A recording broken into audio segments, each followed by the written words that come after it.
one's actually called buy and fold, because you've all heard of buy and hold, but I figured no one would know what buy and fold was if I started out with that. So it's actually a phrase that my mom coined. And so if this is your dirt, just a piece of land, you could build a house on it, but buy and fold is where you take it and then you fold it once, and then you fold it twice, and you fold it again, and now you could build maybe an apartment building on it, or maybe you could take it and you could subdivide it, sell this part off. Now this is the down payment for this, so now you own this free and clear. Maybe you subdivide it again, and you sell that off, and you sell this off, and now it's just all profit. So buy and fold is seeing what no one else sees, but we're also going to talk about buy and hold, because at the end of the day, the goal is to keep the real estate. So with buy and hold, what is the ultimate reason why you want to own real estate and keep it forever? It's for long-term appreciation, and it's for cash flow. So this property here, it's actually just around the corner. So if you follow this road around, take your first left. It's a property that my mom bought in 2003. So she bought it for $279,000, and we have a rule as realtors that when we find a good deal, we have to show it to people who are working with us that we're working with before we can buy it ourselves, because you don't want a realtor who's buying up all the good deals. So Mom had a client who wanted to see a property 5 minutes within Red Deer and under $300,000. So very rare to find. One comes up, and it's future development land. So she calls this person, they book a time to go see it, and then they do a drive-by and they go, oh, it's too close to the highway. They're like, okay, well, you know, it's gonna be future development land, it's gonna be worth $1 million in the future, you should still come and see it at least. They're like, no, we don't want our kids, even though it's an acre away, to be near the highway. And so Mom still kept the appointment, and she brought us to go look at the house because it has a secret room in it, and she thought it'd be really fun for us to go see. And Mom brings me out onto the highway. She goes, look, the city of Red Deer's right there. Like, you can throw a stick to this place. It's gonna go up $1 million. Because I'd been listening to her for my entire life. And so she buys this property for full price because she can see the future value in it. In 2010, so 7 years later, the city came to them and said, we would like to expand the highway. Can we buy some of your land? So they do an appraisal. The appraisal came in at $1.5 million in 7 years. So it's a pretty good return on investment considering she only put 10% down. So she put $27,000 and she has now made over $1 million just with this one property. They bought a sliver of the land. So they bought this part right here for $250,000. So she has no money into the deal. She's already made 100% return on investment, actually 1,000% return on investment. And she still owns 3.33 acres of future development land that you can build lots on. And since it was our primary residence, it's tax-free. I was helping someone and they bought a fourplex in Calgary. And they bought it for $1.2 million. And the next day they took possession, they got an appraisal, he paid cash, got an appraisal, came in at $1.3 million. So he made $100,000 in one day. How long would it take to cash flow $100,000? If you're making $1,000 a month, it's gonna take like 9 years to make $100,000 cash flow. But appreciation is better than cash flow. So Mom did it again. This property came on the market in 2006 for $230,000. Now there were 6 people bidding on it, including the town of Innisfail. So you know it's a good deal when the town wants to buy it. Now we have a way of writing an offer where we win in competing offers every single time without overpaying. It's called an escalation clause. So we leave the purchase price blank and we put in the offer, I will pay $5,000 more than any other offer up to whatever your maximum is. That way you're only paying slightly more than the next guy without going over your maximum. So Mom's laughing because there's 6 people out in front. This is back when fax machines were around, so you actually had to present your offers in person. There's 6 people out in front, and she ended up getting it for $241,000. Now, you can see in the picture that it backs right onto the back of Innisfail. So eventually, future development land, it's going to be residential houses. And it has a house on it in the meantime, so she can rent it out, and that payment covers the mortgage payment. Doesn't now, but that's right. So she partnered with the neighbor, and they came up with this development. He's an engineer, did the plan. It's like 42 lots, and there's a little lake there. So this is on hold because they have to bring a pump station in. So a pump station's about $1 million. Laban Homes owns the land next door. So eventually they're gonna bring the pump station in. Now, if you were to build the pump station yourself, you become the utility company. You pay the $1 million, and then as other people tie into you, they have to pay to use your pump station to do their development. So they could do that, but they're just waiting. She did it again. So this property in Lacombe came on the market, $425,000. It sits on apartment building land. It's a house surrounded by a lake. It's actually more like a slough. But she could see in the future that eventually the town, since it's close to Burman University, the town's gonna build a path going all the way around there, and it's gonna make it more family friendly. And then in the front here, you can subdivide the front off, and if you look at the neighbors, you can build duplexes. But since it's apartment building land, you could actually build an apartment building on it.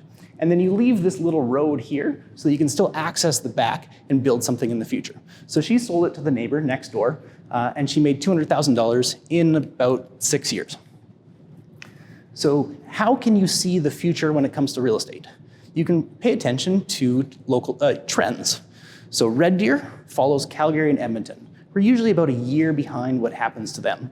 Calgary and Edmonton follow Toronto and Vancouver. So whatever happens in Toronto and Vancouver, a year later hits Calgary and Edmonton, a year later hits Red Deer, and then it kind of ripples out to Innisfil, Lacombe, kind of ripples out. I was showing fourplexes in Camrose, and the rents have skyrocketed because the rents have skyrocketed here. So I figured, well, maybe it's rippled out, and sure enough, it has. So it's better to go in a blue ocean, because if everyone's fighting over Calgary and Edmonton, one apartment building comes on, 12 people are fighting over it, it sells for maybe slightly more than it could have. But if I go to Innisfil or Lacombe, Rocky Mountain House, there's less people fighting over the fish. So you want to go to the blue ocean, go where the ripple is going. You can make more money that way. So here's some trends. So Calgary's on the left, and you can see during COVID it was kind of flat, and then it started going up. But Red Deer took a little bit to catch on. We actually went down a little bit during COVID. Now it started slightly increasing, and then in 2024, it started going up, and it's gone up even more since this last one. So how do you force appreciation on apartment buildings? I was working on a 30-unit apartment building. In Red Deer, it was $100,000 per door. So it was $3 million is the list price. Came on, and within 20 hours, we wrote an offer. I was helping someone, and it was bringing in, so we wrote an offer, but another offer had already been submitted and accepted. So we got accepted as a backup offer, because if that one falls through, we want a chance at making $1 million. Because the rents were $800 for the 1 bedrooms and $900 for the 2 bedrooms. But rents, we knew, had increased by 30% last year, and they had not caught up. So they had it priced at what their rents are, but we knew we could increase it to $1,300. So if we do the math using the 1% rule, it was going to bring in $400,000 in rental income. Currently brings in $300,000 in rental income. So using the 1% rule, if it brings in $300,000 worth of rental income, it's worth $3 million. If I can increase the rent to $400,000 using the 1% rule, it's now worth $4 million. So we're like, hey, we're gonna make $1 million. So accepted as a backup offer, Andrew, and 3 weeks in, he's raising the capital. He doesn't have the $650,000 to purchase it himself. He needs partners. But if you're gonna make $1 million, even if you give half that away, that's still pretty good for both sides. So he's raising the capital. In 3 weeks, he raised $350,000. Then the first offer removes their conditions and they buy it. They bought it for $2.9 million. So we approached them and said, hey, how would you like to make $100,000? Sell us your contract for $3 million. You bought it for 2.9, we'll cut you a check for $100,000 to buy that contract from you. And the realtor, I went to school with him, and he said, Bryce, like, we got an after rent appraisal done on this place, and the after rent increase appraisal was $4.2 million. So he's probably not gonna sell it to you for $100,000. So then I did the math. Okay, 4.2 million divided by 30 is $136,000 per door. So if I can find another apartment building for less than $136,000 per door, remember this one was at $100,000 per door. anything under $136,000 per door is a discount. Just free money sitting on the table. So we found a 19-unit apartment building. It's listed at $2,100,000. And this realtor said to us, we would like $109,000 per door. Great. Here, accept our offer. So we got it accepted, had 6 weeks for conditions because he needed to raise the other $300,000 in capital. So he spent 6 weeks. He was able to raise the $650,000. We went to him. One of the partners could literally write a check for it by cash if he wanted to. So he spent 6 weeks raising the capital. He was going to make $750,000 from this. So he called his partners. They joined, got new partners. He has now raised the money. And then I'm not sure what happened, but some things were going on, life circumstances. We get to the 6 weeks on the next extension, had 2 days left. Mortgage broker couldn't pull it off traditionally, so we got an approval for private financing, 10% interest, but the property was going to lose $7,000 a month from day one, which is fine because you're going to increase the rent over time, which is how you increase the value and make it worth more, and then you can refinance it, make $750,000. The problem was they needed 25% down, and their contingency fund was eaten up by that extra 5%, because normally you put 20% down, they wanted 25% down. That was going to be the money that they were going to use to pay that $7,000 loss. So like, okay, we can't do that. So we approached the seller and said, hey, would you consider carrying financing for us? We'll give you $500,000, non-refundable. You have to carry us for 5 years at 10% interest. They said, sure. And then 2 of the partners decided, sounds risky. So they left. And we had 24 hours, couldn't put it together, offer falls through. The next day, one of the partners calls. He's like, we found the $200,000. My brother's gonna lend it to us. Great. Call the realtor. 6 other offers had already been in place.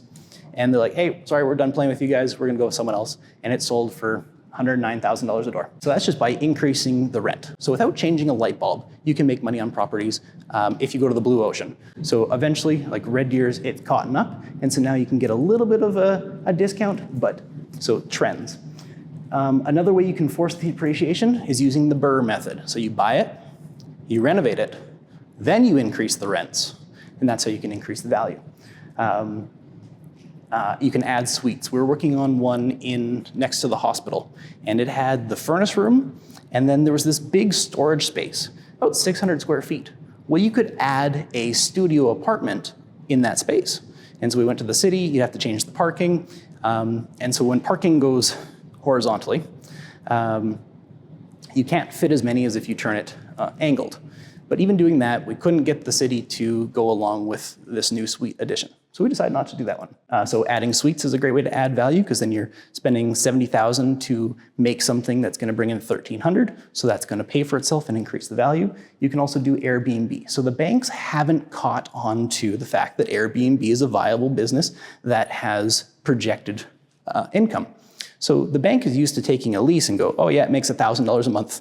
I will secure your loan against that lease. So when I go to the bank with my 2 years of financials for my Airbnb that says it's made $1,800 on a basement suite, they go, oh, well, it's not predictable. Okay, so even if I took that one next to the hospital, converted all of them into Airbnbs, doubled the rent, the bank is still only going to lend me what the lease rate would be on that place. So eventually the banks are going to smarten up, and we can use that strategy to increase the value of apartment buildings.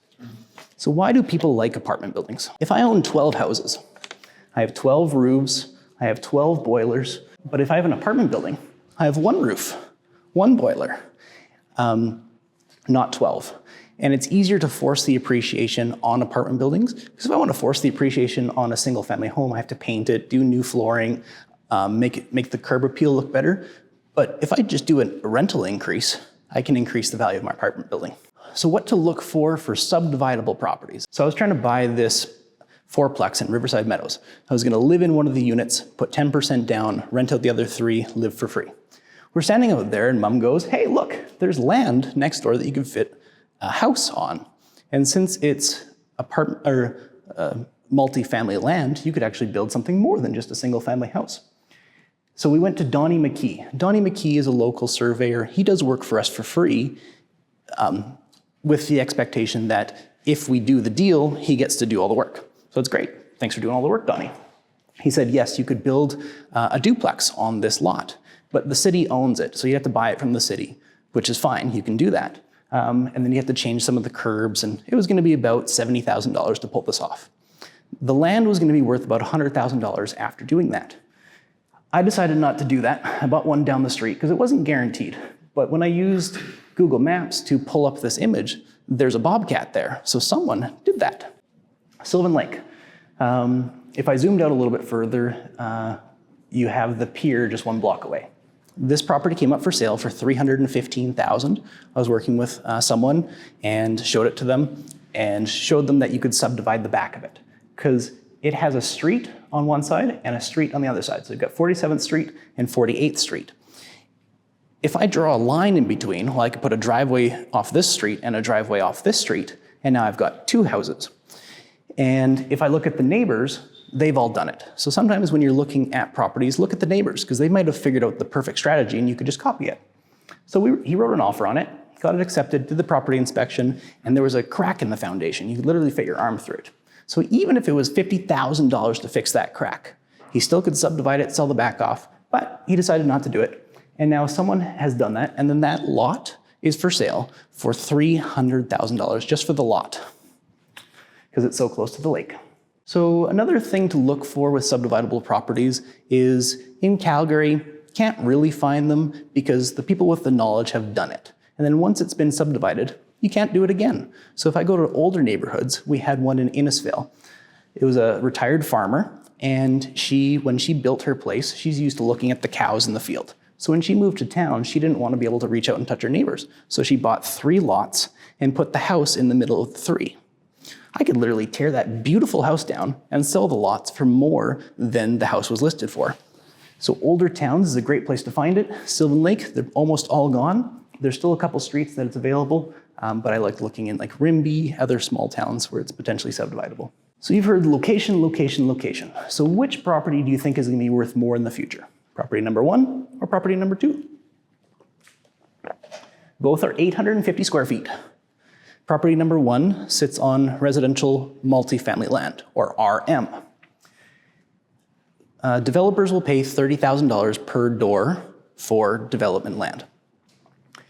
Property number 2, my wife and I bought for $5,000 using seller financing. It has a park in the back. We just got possession June 1st. We paid $250,000 for it. In the future, that one's gonna be worth $500,000 just for the dirt, because there's only 10 properties that face onto the park. And once someone builds a beautiful mansion, then there's only 9, and then 8, and then the land becomes more valuable. Property number 1, we had Donnie McKee, someone that we were helping with, bought this property. It's legally suited. So you can rent out the upstairs, rent out the downstairs, rent out the garage. 3 sources of income. He bought it for $330,000. We went to Donnie McKee, and he said, currently you can build 5 doors on there. So that makes the land worth $150,000. Now, if I own the neighbor's land next to it, I could build maybe 12 units, maybe 15 units, because currently you have to have a side yard setback. So 5 feet next to your neighbor's lot, so 10 feet span in between the 2. But if I own both, I don't need that side yard setback. So I could build more if you do a land assembly. So he has us watching for the neighbors. When you're buying new versus existing, what is a better deal for cash flow? Or what's a better deal in general? I call existing houses puzzle houses. Because I don't know if you've ever borrowed a puzzle from a friend, and then you get to the end, and you're like, crap, there's like 2 or 3 pieces missing. I can't finish the puzzle. The same is with real estate. When you're buying something that's existing, there's pieces that you just have to eventually fix. Maybe it has a broken window. Maybe it needs a new furnace. Maybe it needs a new roof. So it might have higher cash flow because the purchase price is cheaper, but you need to allocate some of that funds to pay for those missing pieces. Whereas new, you have no expenses for 10 years. You have new home warranty, your appliances have warranty. So Jeff Halfso, he was a local builder in town. He would build apartment buildings. He would spend a little bit extra and condominiumize them so he could sell them off in the future individually. And then his plan, at 10 years, he would sell half of them. Because his theory was, at 10 years, appliances are going to start to break, start having more expenses. And then those owners would watch his tenants. New houses are hard to sell, new properties, because the cash flow is less, but you're paying off more on the property. Whereas existing houses are easier to sell because it has high cash flow. Just remember, there's a piece of the puzzle that's probably missing. Hotels and motels. This is a trend right now, converting hotels and motels into boutique hotels and motels, which is literally just Airbnb out of a hotel. Okay, we all know how to theoretically do an Airbnb, just do 40 of them at once. And that's a boutique hotel. There's two parts to owning a hotel and a motel. There is the operator who makes sure that they're getting the most amount of rent, make sure that it's being cleaned, and then maintaining the property. And then there's the person who owns the land and the building. So my wife and I tried to buy 2 motels in Sylvan Lake. So our plan was we're gonna buy it. It's like 2.5 million for the one and $1 million for the other. So our plan was we're gonna buy it. We offered seller financing. $100,000 non-refundable for 25 years. We'll pay off your mortgage. We'll be the world's best tenants. Take care of the place. Then we were gonna post an ad on Marketplace saying, who wants to buy a motel business? And then we were gonna sell the motel business to someone for $250,000. So we'd take their $250,000, give him $100,000, pocket $150,000. And then now he is going to operate our property for us. He's gonna maintain it. So in 25 years, do you think that property is gonna be worth more than it is today? Because I agree on the price today, but I don't have to buy it for 25 years.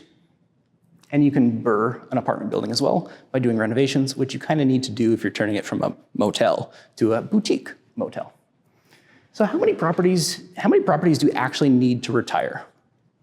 Just one 10-unit building or more. Because when it's paid off in 25 years, do you think rents will have gone up? It'll be paid off, so it's just gonna be straight cash flow. And if you maintain it well, manage it yourself, hire the cleaners, or the plumbers, the electrician, you only really need one. You don't need 1,000 doors in order to have a very comfortable retirement. So how do you qualify for unlimited properties? Service Credit Union has a program, and if the building has a 1.25 coverage ratio, which means if the expenses are $1,000, if it brings in $1,250, it pays for itself. And then the building qualifies for itself. Now there's a program out there called the Debt Coverage Service Ratio Mortgage, which is the same concept. They charge you 1% interest higher where the building qualifies for itself. So I don't need my personal income to qualify for it. I could be homeless and the building will qualify for itself if it has the right coverage ratio, if it brings in enough income. With the Debt Coverage Service Ratio Mortgage, typically I have to sign it like a personal guarantee, and then that shows up on my credit. Okay, so eventually the banks might not want to lend me properties because it shows up on my credit score. Whereas Service has one where I still sign the personal guarantee, but they don't register it on my credit score. So I can buy unlimited properties as long as it brings in enough income. Most people will get stuck at 5 properties. Some people get stuck at 6 properties. But using this way, you can get unlimited properties. You have to make sure you're buying the right properties. Usually something that has 2 suites or more is probably gonna hit that coverage ratio, but a single family property is not an investment property, unless it sits on multifamily land or future development land. Or your primary residence and it's gone up lots in value. So when you're dealing with banks, they have boxes that you have to fit in. So RBC, I call them the gray-haired lenders, because you have to be perfect to be able to fit in their box. Whereas ATB, they'll have different rules, RBC will have different, or CIBC will have different rules, but if a bank has too many mortgages out, you could be perfect and they'll still say no to you because they have too many mortgages out. And the higher ups have said, hey, no more mortgages, we need credit cards, or we need lines of credits, or we need more deposits on file. So if you get turned down at one bank, it might not be because the property is not perfect. The property could still be a good deal. Maybe they just can't lend you properties right now, but they can't tell you that. And so that's why I like going to a mortgage broker, because it's like going to 7 banks at once. They'll shop you around and get you the best deal and actually get you approved. So taxes. I paid tax on $5,000 worth of rental income last year. I didn't pay tax of $5,000, I paid tax on $5,000. So if it was like $100,000 worth of rental income, I paid tax on $5,000 of that. So I paid 11% of $5,000, so I paid $500 in tax on rental income last year. So when I buy a property, say it's $300,000, $100,000 is land, $200,000 is building. And so I can't depreciate the land because when land gets older, The land just gets older. But the building, the wood gets old, the siding gets old, the shingles get old, and so I can depreciate that property. So let's say I bought it for $300,000. 10 years goes by, I sell it for $500,000. I would have to pay capital gains on $200,000. So half of that is tax-free, then I would pay tax on $100,000 at whatever my tax bracket is. Now, if I depreciated that property, so $100,000 is land, $200,000 is property, I can depreciate that $200,000 at a 4% rate per year. So I get an $8,000 write-off against my income. So let's say 10 years goes by, I've done that, $80,000 worth of write-offs. Instead of paying capital gains on $200,000, I'm paying capital gains on $280,000 because I depreciated it. But in my mind, a dollar to me is worth more than a dollar in the future because there's no 1 cent candies anymore. There's no penny anymore. There's no 5 cent candies anymore. There's only 10 cent candies. So a dollar today is worth more than a dollar in the future. So I'm fine depreciating my properties because one, I'm not going to sell it. I'm going to refinance it, use it to buy more properties because it's just going to keep going up in value. Appliance schedules. So with your property, when you buy it, it comes with appliances, chattels. Those chattels are depreciated at a different rate than the building is. So the building is a class 4, chattels are class 8. So class 8, you can depreciate at 10% a year. So I was with my accountant and he made me do an appliance schedule. And so he said, okay, count up all your fridges, count up all your stoves, washers, dryers, and then go to Marketplace. How much would it be to rebuy those? I go, $300 for a fridge and $300 for a stove. And so then I just went down, and so it was $10,000 worth of appliances. And so then he depreciates that at 10% a year. So I got an extra $1,000 write-off just from doing that. And then I was bored one night and I came up with a fun idea. I'm like, okay, so I bought this land, sits on a park. Eventually the land is gonna be worth more than I paid for it. And so if I take that $200,000 and I depreciate it all the way to zero, but then the land goes up in value, say the land is worth $500,000. If I go to sell that building, building's gone, they're tearing it down. I'm actually selling the land. Would I have to pay capital gains because I depreciated the building? The building's gone. He's like, well, no, you wouldn't because you're selling a different asset class, but the rules could change. Talk to me in 50 years when this happens.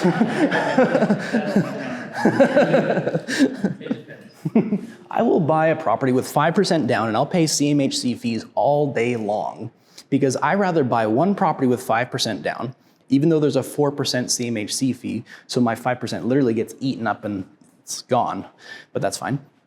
Because if I can buy one property with 5% down or 4 with 5% down, why would I buy one with 20% down when I could have 4? So you gotta buy it, move into it. It's all about the hard intent. I don't do mortgage fraud, it has to be the hard intent. So are you actually moving into it? What's your plan with it? It has a basement suite. You've outgrown it. You need a bigger one that has a basement suite or a garage suite in the back. So I'll pay CMHC fees all day long because I'd rather have my money like Scrooge McDuck to dive in, swim around, go on vacations, buy other property than put 20% down and have slightly higher cash flow. So the property doesn't have to be perfect. This is probably the number one reason why landlords stop being landlords. They buy it, they put granite in there, they paint it every single time someone moves out of the place. The walls are like an inch thick because they repainted it so many times. They're like, Bryce, I'm not making any cash flow. It's like, well, what are you doing? Well, we're repainting every time someone moves out. They move out once a year. There's $3,000, $3,000, $3,000. And so they're treating the property like their own home. It's a rental. So you're not a slum landlord, but it has to be in good repair where it's still rentable. There's marks on the walls, that's totally fine. Normal wear and tear, you can use their damage deposit to replace things. The location of the property can be more important than the property itself. So in that example of which property is going to be worth more, option number 1 sits on residential multifamily land. So the land is worth more than the property in the future.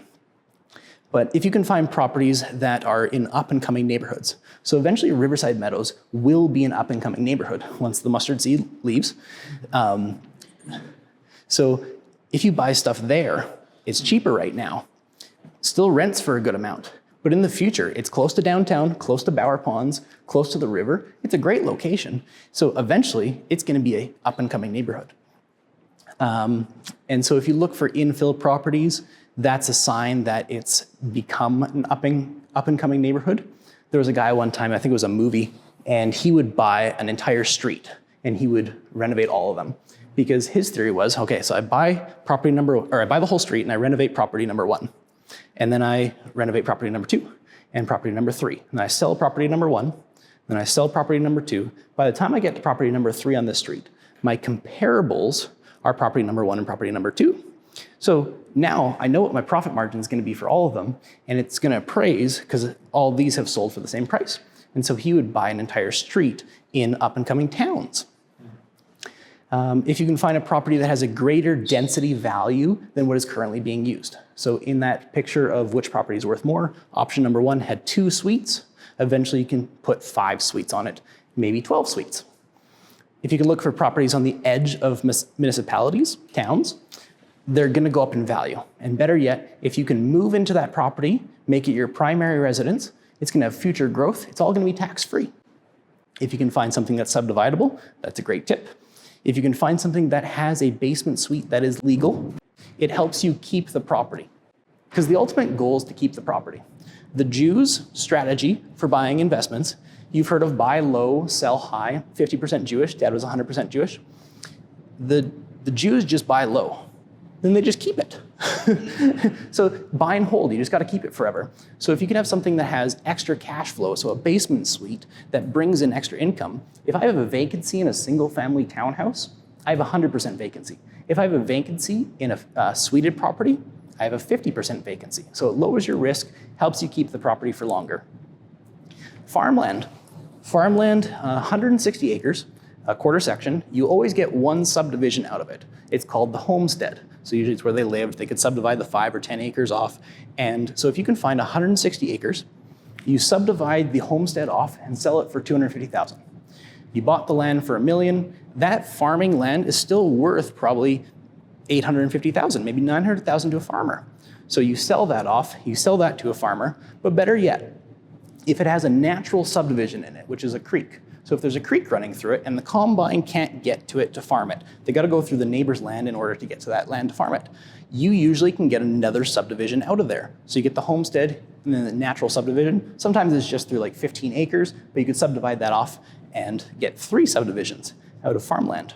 If you're thinking about moving to a different location or a different country, buy now and rent it, because it's gonna be cheaper now than it will be by the time you decide to move, if you decide to move. You could do Airbnb out of it. You could buy it as a second home for yourself. So if you're gonna do vacations there, you could buy 5% down, a second home for yourself in a vacation property. That's a great way of getting an Airbnb.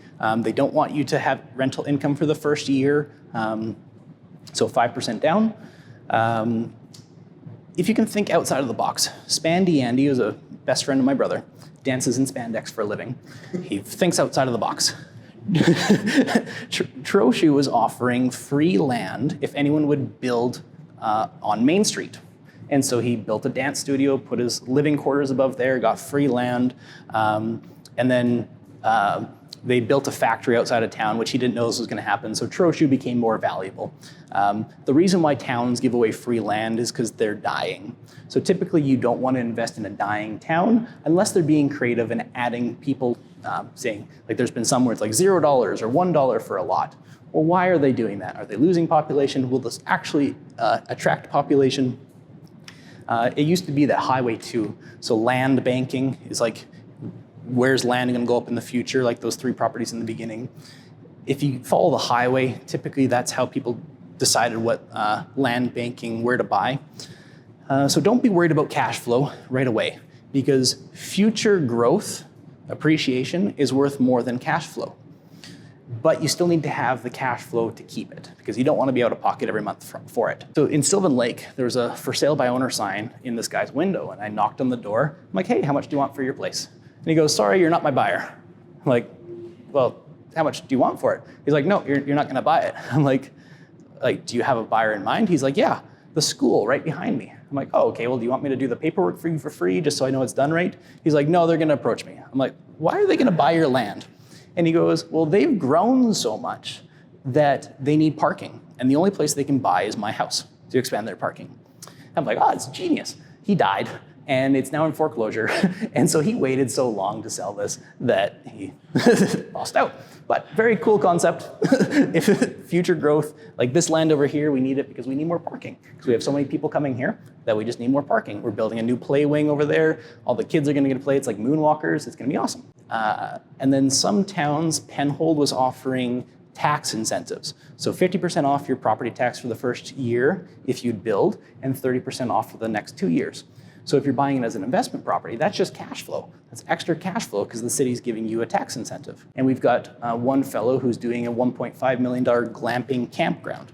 So you're buying something that's just a dirt that maybe has a view of some water and it's farmland, and then you're gonna clean it, put electrical plugins for all the stalls, and investment properties are based on how much income it brings in. So if I can get $50 per stall, well, it goes from $400,000 land to $1 million worth of land because I can get more income from it. Properties that face onto parks will appreciate more than a property that doesn't face onto a park.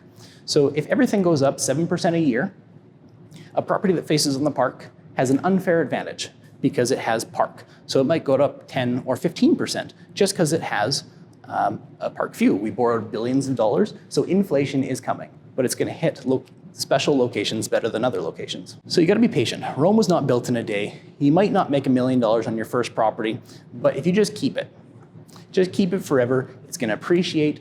Don't sell it, just have the cash flow. So you got to have long-term vision with real estate because businesses build cash flow, real estate builds net worth.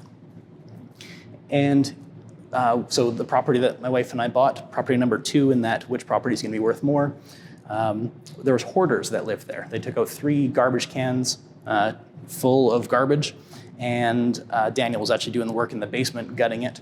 There was hoarders that lived there. And so I own the house next door to it, and by them being there, it brought the value of my property down. So when they were gone, my property became worth more.